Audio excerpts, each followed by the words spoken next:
We are going live right now. 401 Sportsworld show. Today is June the 23rd. The year is 2022. As you can see, the calculator's in the building with Mr. 411 today. We're going to talk a little baseball.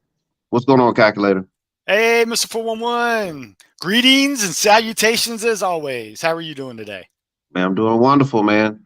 I'm glad to be here, and I'm glad to see you again. And welcome everyone to the show. All the audience, we're glad you're here. I know you missed the calculator, but he's back. It's almost fantasy football time too, so you're going to see a lot of the calculator now. Oh, yeah. That's right. So welcome to the show, calculator. Are you ready to talk a little baseball right now? I'd love to talk some baseball, Mr. 411. As you have mentioned, fantasy football, I play quite a few fantasy baseball leagues. So, kind of got to follow how teams do in order to be successful in something like that. So anytime you want to talk some baseball, I do have some info I like to pass out to people if they want to hear some. I think they want to hear from you, calculator. Okay. Yeah, I believe they do. All right. All right, then. 401 Sports World Show in just a second.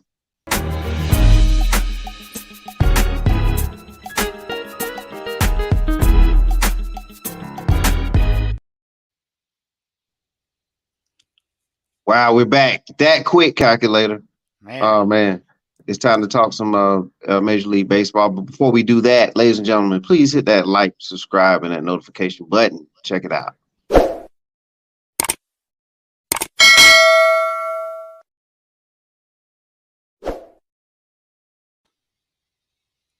It's magic. If you can do those things, you'll be able to keep up with the calculator. Welcome to the show, ladies and gentlemen. All right, calculator, let's talk about it, man. We're going to go over baseball today, major leagues. Haven't really talked much about it up to this point, but, we wanted to let the season get into a groove. And so now we're just going to go off with the leadoff hitter, a couple of league news and notes. And, man, how about this gentleman here, man? Ohtani. He is really killing it, man, on both sides, on both ends, as a pitcher and as a batter. 13 strikeouts. The first player in MLB history to strike out 10 plus batters, in a game after driving in 8 runs or more. So you talking about someone that's versatile. Doesn't get much versatile than Ohtani. As you can see right there on the graphic, 2 home runs, 8 RBIs. Then the next day, 8 innings pitched and That's 13 amazing. strikeouts. Amazing. Absolutely. I just for the people out there in fantasy baseball, I do have Ohtani, but I was only able to get him as a pitcher in all my leagues, but because everybody was drafting him as a batter, in the first round, and it's like, but hey, nobody thought about his pitching. But that graphic just shows you he can pitch with the best of the best. Man, that's awesome, man. That he's actually a split player Hmm. in Yeah. the league. I'll probably be upset about that because I want to draft him number 1, and I want him as my pitcher, and I want him as my hitter. So I would definitely be upset in that league. It'll be some furniture moving around, as Charles Barkley like to say. I got you. Yeah, but he's an awesome player, man. Man, the Guardians, and it's tough for me to say this. I hope they just wear Cleveland on their uniforms everywhere they go. But the Guardians, they're up there in the top there in the AL Central, last reported. Yeah, but And I do want to add on when you say the Guardians need to watch out though. They are taking advantage of the preseason favorite of Chicago White Sox. So Chicago White Sox do have a couple injuries that they're trying to come back from. Their main closer, Hendricks, was hurt. He's on the shelf. However, Graveman is the guy that moved in to do, and he's solidifying the role. But I think after the All-Star break, when Chicago White Sox get more healthy, and I think they'll start to be able to make their move now. So, but congratulations to the Guardians for currently being tied with the Twins for first place. But watch out for your White Sox, because I do predict they will make their move after the All-Star break. yes, sir. And then a different pair of socks, different color of socks, if you will. The Boston Red Sox. All right, man, they're hot. Last 40 games, 28-12. Man, they're on a roll. I know they played last night, so this is as close as possible to the update. But man, and in summary, I mean, they're just on fire right now, man. So the Red Sox, they're hot too. Yes, they just Uh, happen to be in the same division as a team that is even hotter than right, them. and I think, and I'm certain you're going to be talking about that in our coming Absolutely. segments here. All right. Well, speaking of that, man, let's talk about some before we get into the teams that are really hot, like Boston and the Guardians and some other teams. Let's talk about some of the pretenders right now up to this point, calculator. Oh yeah, just we hate to beat up on teams already, but just if you want to look at at five pitiful teams, it's pretty much I rank the five teams and they're tierly worse than everybody else. And I'm going to start with Pittsburgh Pirates. However, with Pittsburgh having a rough year, they did call up their rookie, Jack Swinski, and if anybody was paying attention, he was 3 for 3, 3 home runs in his debut. And the third, was a walk off. So that was pretty impressive for a rookie to come out. So there are brighter things ahead for Pittsburgh, but I just don't think it's going to be this year. Another team right around Pittsburgh. I think everybody knows how bad the Reds were, especially early on the season. However, they are looking up. Brandon Drury is starting to pick things up for the Reds with hurting them injuries. Their main all star, their lone all star of the season, Mr. Tyler Stevenson, he started off pretty good. Being really the only person, but he's battled injury. Votto, he's finally back, but he was injured throughout the week. So it's just been a rough year for injuries and underperformance for the Reds. And I have them right below the Pirates in the power rankings. The Royals, actually, they've showed some signs in the last few weeks. But if you look at it, a couple of their wins were over a team we're about to talk about as being worse in the league. So the Royals, I have them slightly behind the Reds, even though they are, well, you can't look much worse than they did early on in the season. So they are showing some lines. And how about the Nationals? I mean, what happened to this team? I mean, if you look back to Sunday, they had just come off an 8-game losing streak and a 12-game losing streak to the actual Phillies earlier in the year. So they can't beat teams in their own division, and they're losing. It's a rough season. I think the Nationals are just going to cut this and see what's going to happen. The DC faithful might have to just wait for football to start back up. Yeah. And the worst team in the league, like I said, the Oakland A's. They are clearly hey, what put them at the bottom of the list? They couldn't even win a home series against the Royals. So that's why I said the Royals were looking good. But I think a part of that was they were playing the A's. Yeah. So when you're splitting hairs, the Royals beat the A's at Oakland.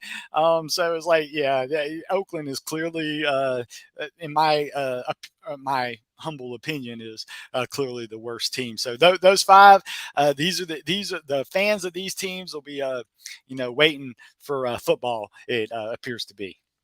Yeah, and it's not too. They don't have much longer to wait. The That's NFL. right. It's about time for the training camps and all that good stuff to get going. So they can look forward to that. They can look forward to the NBA draft tonight. There's other things that they could do in the DC area. With Bradley Beal, keep up with him and see where he's trying to land.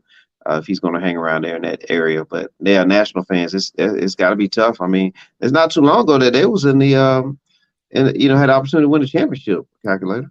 Yeah, absolutely. I believe it was 2019. Yep. If I'm not mistaken, they won the World Series. Beat the Los Angeles Dodgers, That's right. who and the Dodgers. Everybody thought the Dodgers were going to win, but the Nationals just, it was one of those things that the Nationals kind of played it below the radar all year. But then their pitching got healthy, their bats picked up at the right time, and they show sometimes if you get hot at the right time, you can carry it forward through the playoffs. And that was what, but yeah, 2019 seems like a distant memory for the Nationals, though. It Hey, feels. Strasburg, where's Strasburg at? Yeah. He was supposed to be carrying them for years, and they Oh can't man. even, they don't even look like they have, a bright future. Cause I don't even see, I mean, it looks like their farm system, is depleted as well. So it could be a couple years before they can get back in there. Yeah, man. Well, I have a team. You have a team. And I think they're going to make the next segment. So we could talk about some of the contenders. Oh, contenders. Well, and I'm going to start actually with the contenders from what I rank number 5 up to number 1. Number 5, believe it or not, I have my Atlanta Braves just hit the top 5. A lot of people say, calculator, calculator. What about the Padres? Yeah, Padres do good. Machado just got hurt. Tatis is still hurt. I'm bumping them out of the top 5. What? Calculator, calculator. What about the Blue Jays? They got to contend with the Yankees. They look the Blue Jays don't look good against better teams. And then you could be asked about calculate. What about the Red Sox? Yeah, we talked about Red Sox. They're pretty good. They've had a good run, but they show that if they're not hitting on all cylinders, they can hit that low like they did at the beginning of the year. They've showed. I mean, it's good to be hot right now, but what happened to the beginning of the year? What's to say they won't go in another low? So right now, I have them just out the top 5, and the other team that got bumped was basically on today. It was an instant bump. Mr. 41, I don't know if people were paying attention, but it was between the Giants Mm, and the Braves for that number 5 spot. Well, guess what? They just happened to face off this past 4 games. The Braves won 3. And what was so impressive was the Braves actually rested Acuna, rested Riley today so that they could get ready for the Dodgers because the Dodgers are coming up this yeah. weekend. Well, their subs came in and they beat the Giants today to take the 3rd game out of the series because they were thinking, hey, we got to split. We're good. We'll put all our reserves in. We'll get rested for the Dodger series. But then they wound up winning anyways. Swanson, ever since, he started off kind of slow. He was hitting in the 8 hole. They moved Swanson up to the number 2 hole to bat at, and don't forget, the Braves were without Acuna the first, Yeah. first half month of the season, so they it was going to take some growing pains to get used to that. But now Swanson's hitting. Acuna's back. They moved Swanson to the 2 hole. The catcher, Denard, he had a great game today. Swanson actually had 2 home runs today. But Denard, he's hitting now. He kind of had a slow start. But, if people remember, last year he got hurt most of the year last year. And I think that's why it wasn't until he came back at the end of the year that kind of helped them overcome Acuna's energy. And, if you can have a catcher that can hit, that helps. And Contreras, he was the catcher that got playing time when Denard got hurt last year, so that helped him. He was DHing today. So they got a great. Their backups are so good that they beat a good Giants team today at home. So I'm really looking forward to see what they're going to do against the Dodgers. But number 4, I still got to go right. I'm going to give this team. I think they're just above the Braves. I'm going to go with the Houston Astros. There's a little speed bump, though. It's Justin Verlander. He's 39. He's coming off Tommy John surgery. He's given up 21 runs, although only 14 were earned in his last 5 outings. So, but I think he's still trying to get used to that new elbow. You know what I'm saying? Tommy John surgery, major surgery. So I think once he gets growing, yes, he's age 39. I think he will be better. And we know that their lineup is stacked. So Houston has always been able to hit. But I have Houston as in that number 4 slot. And Yeah. then I just talk a team that's going to see, and that's what's going to hey, our power rankings could change this weekend when Right. the Dodgers face the Braves. But I think the Dodgers from top to bottom is actually the best team in baseball. However, injuries and underperformance. Freeman's not performing at his MVP level. He's definitely but if the Dodger faithful will just wait, Freeman is always a post All-Star player. Always has been. He was like that last year with the Braves. Didn't help. Acuna went out. All-Star great. It's like he got revitalized and he went on a tear. And Freeman is an MVP type player. But another thing that hurting is the Dodgers is Bueller just got hurt. So they got to, and they're still trying to get used to their bullpen because if people pay attention to off seasons, the closer for the Braves was the closer for the Dodgers. So Jansen has come in, and that's another reason I really think that the Braves are going to be helped is from the Dodgers bullpen. But I mean, they got enough arms to keep them in contention. We know, but hey, one of the highest payrolls in baseball. You're going to be a good team. Yeah. But yeah, I can't have them in the top two just because of the Bueller injury. Mookie Betts, he's on the DL.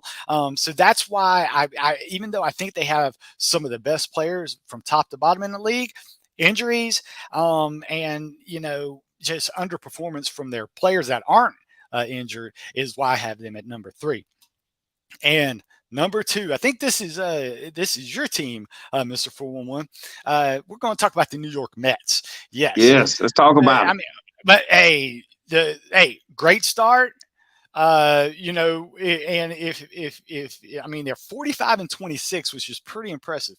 However, Mr. 411, I think they've had some guys that are going to regress. There's no way, in my opinion, that Pete Alonso can keep up this pace of hitting the ball with people in scoring position. He's been amazing. Leads the league in RBIs. It seems, but I think pitchers might can say, "Hey, we're going to have to, not pitch to him, not give him the chance. Let some of those other guys be." Let somebody else do it. Yeah, that's right. Lindor, he's had a bounce back. See, he had an underperforming season last year, but he looks really good this year.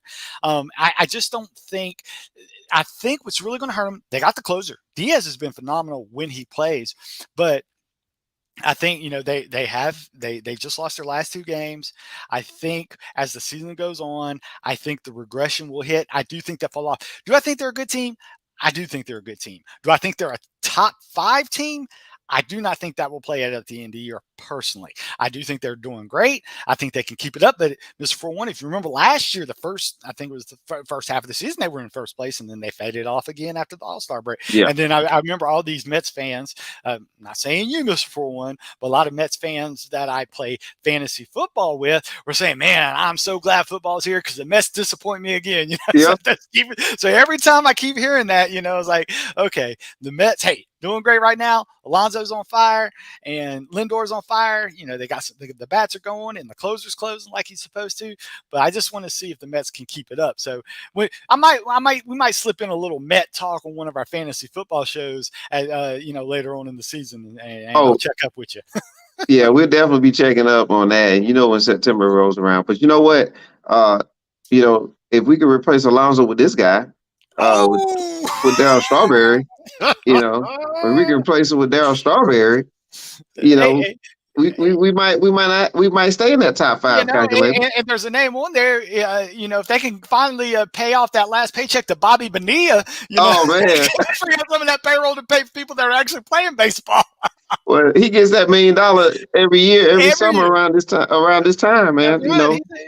That's right. And he always celebrates when that paycheck comes in.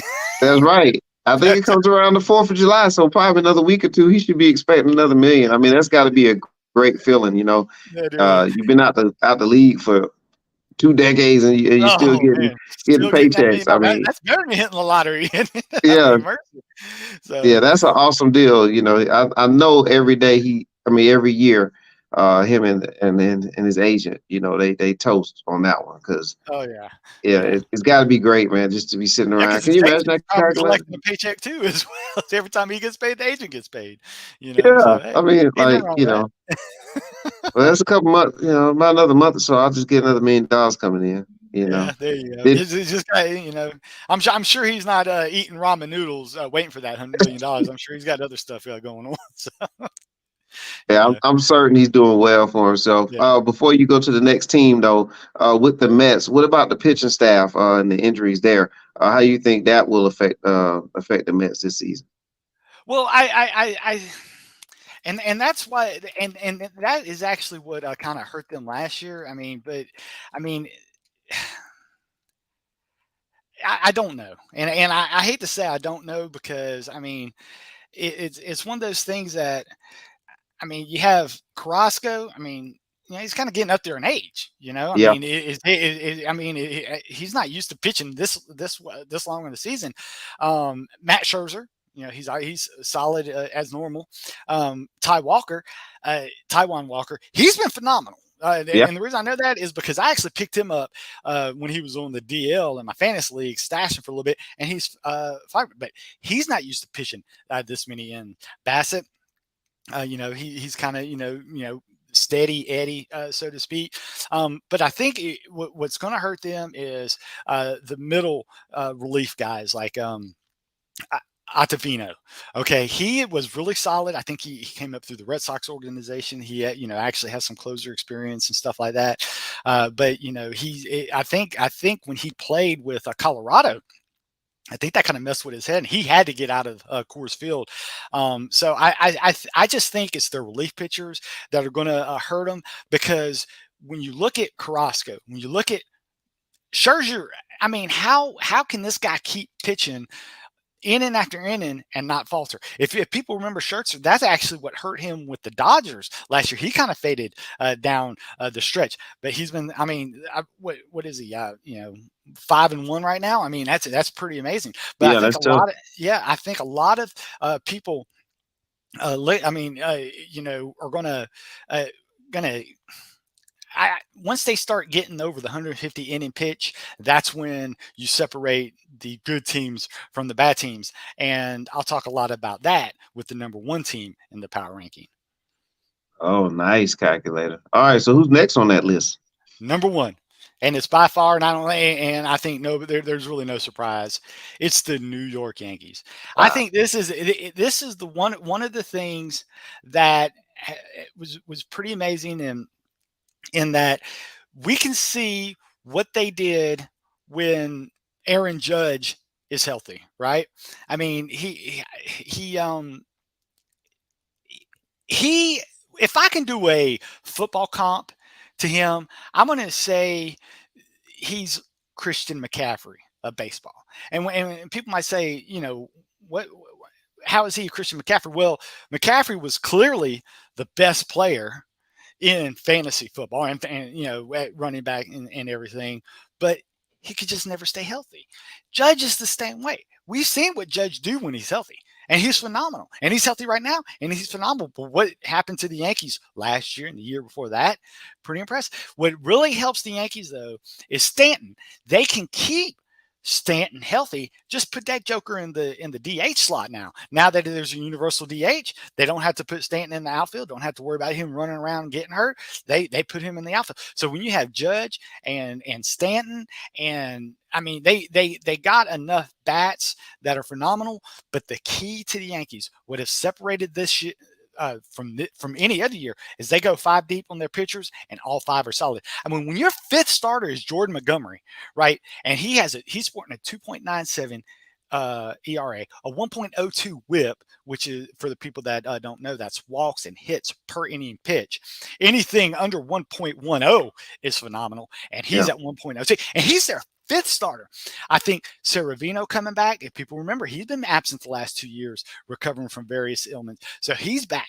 3.27 ERA, 1.06 WHIP, 210 batting average against. Heck, those guys I just mentioned actually have better stats than Garrett Cole, their ace. However, Cole, 103 strikeouts on the year, which is pretty phenomenal. I think a lot of people were kind of hesitant on Cole because I noticed this in fantasy drafts. He was behind DeGrom 2 years ago. The Cole was the universal number 2 pitcher picked in fantasy baseball, and I saw him go to the 4 or 5 level in a lot of space. A lot of people they saw that he faltered after the All-Star break, after they did the sticky stuff inspections. A lot of people Yes. said, "Oh man, Cole was he was Mr. Sticky Stuff," and now he didn't know how to pitch. So I think they worked on his mechanics. They worked on how you can rely on not using the sticky stuff, and he. 103 strikeouts, that's pretty amazing. But I mean, he's back. So you got Cole, you got Serving Cortez. I mean, where did Cortez come from? I didn't even know that he was in there, and he's 2.31 ERA, 0.9. This guy has under 1.1 a one. He's giving up less than a walk or a hit per inning, which is how good and the league is batting .199 against him. So that's pretty. And then Jamison Talion, another phenomenal pitcher, 2.7 ERA, 1.06 WHIP. He's one of the higher people that bat to he's a more of a pitch to contact type batter.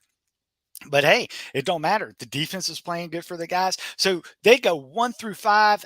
any one of those teams, any one of those five starters could, would be a top three, with their stats. If you look at their stats on any other pitching staff, this is by far the best pitching staff. When you combine the best pitching staff and the best offense together, you're going to have a team. So you might be saying, it's early, calculator. It's early. This team, what kind of, how can you make a good assessment based on this point in the season?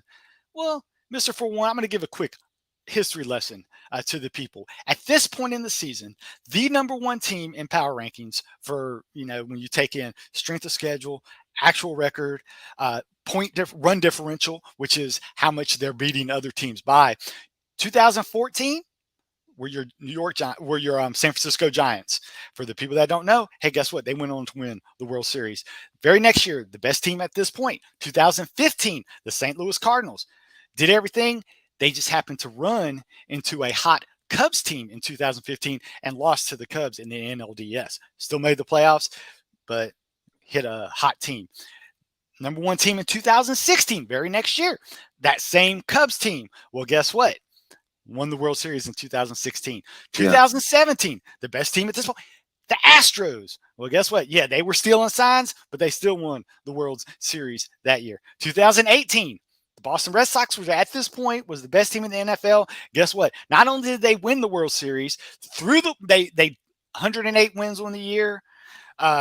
Astronomical. It was like 170 run differential. It was mind-boggling.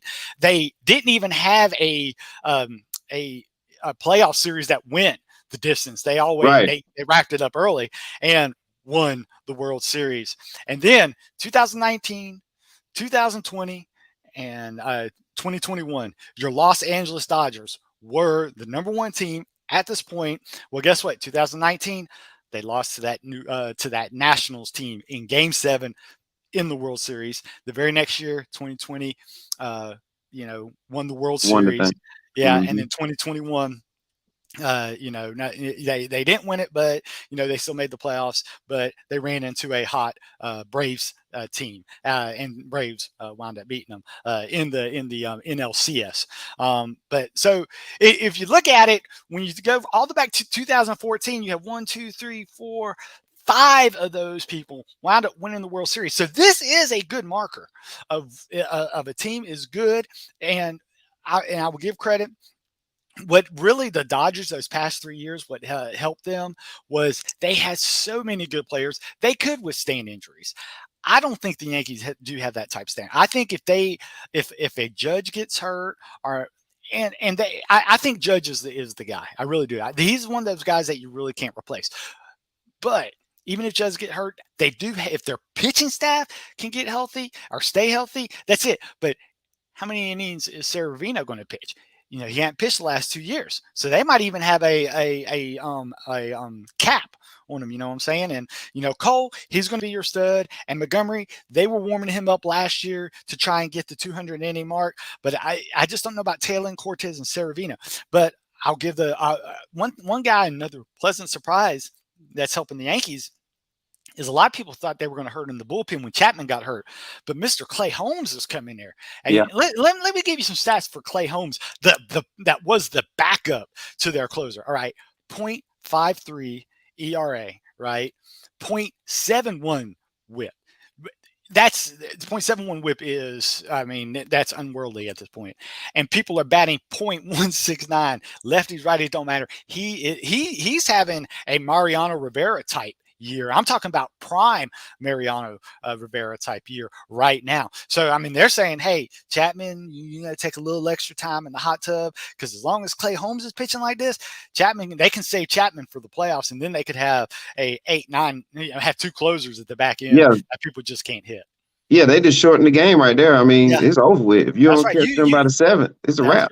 That's right. So that was just, I was just looking at some of the stats, and when you have a back end of a rotate or a back end closers like that, and you have front end guys, like I said, all in the 3 and under on their ERAs, and not one of them had a 1.1. All of them under the 1.1 WHIP, which for starting pitchers is phenomenal, and very rarely, around the 220 and under range for offensive batting average. They're just putting up mind-boggling stats at this time. Can they keep it up? Time will tell. Yeah. We're not in the dog days of summer quite yet. No, not yet, but it's definitely hot. Check, but check this out, calculator. Let's look at some of the odds, and it may Yes. coincide with some of your predictions. Yeah, let's get there, and we'll talk about those future odds, and see that just goes to show you how much Vegas is banking that once the Dodgers get healthy with Bueller and so forth, that and Freeman picks it up. I mean, they're at number one, but hey, if I have one or two teams, I'm going with history, and history at 5, and if I'm getting uh, 0.55, which is 5.5 for every $100 you can win $550, right? I'm going with that for the Yankees because I think Yeah. that you're getting plus money. But if you look at just value, we looked at our power rankings, right? If you look at it, 1,200 for the Braves. Oh, that's That's not sweet. bad. Yeah, I mean, they just beat a top 10 team with their backups. Yeah. Okay, and just imagine. Now, I think what could and I think what's going to help them is their superstar second baseman Albies. He was phenomenal in the playoffs last year, and I think what hurt with him going down with his foot injury, that kind of. But I think that's opening up playing time for other people to show. I mean, they stacked their farm system in those rough years, and it's coming. It's starting to pay dividends now. But yeah, I mean, Gooseland came in today, and I didn't even know who he was, and he came in and was hitting the ball. So I mean, so these guys are winning against with backups, and that's why it's going to be a great series against the Dodgers this weekend. I hope at least we won't have to face Bueller, this weekend, and we'll see how it goes. Yes, sir. Man, what a great episode here, calculator. A lot of baseball knowledge has been dropped. Man, I'm excited about the early part of the season, but now we're heading into that point where the All-Star break is soon, and teams are going to make really gear up for those pennant races. And and this is the time too where we're going to start seeing separation, I believe, down the line too. So Yeah. yeah, I'm looking forward to it. We're definitely going to jump back in on baseball again. We're going to let them play a couple more weeks and see where Yeah. things are looking, and then we're going to jump into that too. But ladies and gentlemen, don't forget, Calculator is going to be on all the fantasy football shows. That's Absolutely. coming up real soon. I mean, I know you're gearing up, Calculator, but I am. I'm already trying to look how the mock drafts are going to get early ADP value. And I can just if you want a little early advice, Jonathan Taylor is going number one in pretty much every mock draft I've seen. So, so if you happen to want to be one of those early drafters, you have the number one pick. The calculator says take Jonathan Taylor and then let everybody else divvy up the rest.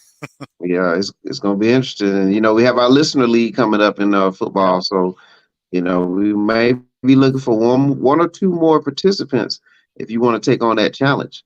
So you can reach out to us, just comment on our YouTube, hit the like, subscribe, and we have one or two slots open. We'll get you in, and you can put yourself to the test against Calculator and some of the other members in that league. So yeah, we're looking forward to that.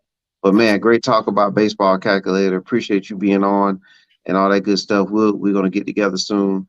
And again, everyone, hit that like, hit that subscribe, hit that notification. For the calculator, I am Mr. 411. We thank you all for watching and have a great rest of your day. We're out. Good night, everyone.